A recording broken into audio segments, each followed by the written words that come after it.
Hello guys, welcome to our YouTube channel. तो आमे आज फास्ट ब्लॉग स्टार्ट करूँ। आमर एबे क्लास सरला, तो आमे एबे क्लास रु हॉस्टल को आमे फेरुचु। तो देखिपे आकाश केते सुंदर लगुच। ये जो दुकान आपण मैंने देखुंट से दुकान में आमे डेली कस्टमर। जिते बड़े भी आमे क्लास रु हॉस्टल को फेरू किसी ना किसी दुकान नहीं जाऊ। तो जेहेतु आमे 4 जन रोचु तो समस्त किसी तो किसी नबाक पड़ो ना। तो आम ए हॉस्टल को फेरुचु।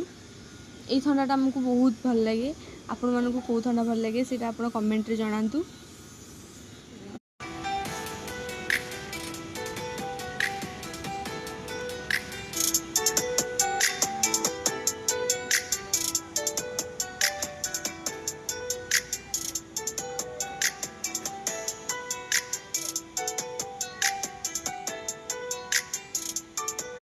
तो यहाँ हूँ आम हॉस्टल को जावाक रास्ता। देखिपे एत छोट रास्ता, ये गोटे गाड़ी गले आ गोटे गाड़ी जापरनी। इवेन इफ जदि आम 2 जन भी चल चल जाऊँ तो आ गोटे गाड़ी जापरनी, एत छोट रास्ता एपटे।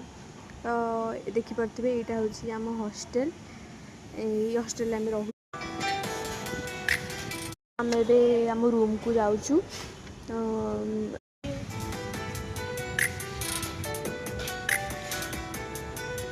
तो यहाँ हूँ आम हॉस्टल खाइबा। देखिपे आपण मैंने तो जानते आम हॉस्टल खाइबा केमती मु कौन। तो ये हार्डीटा आपण मानी।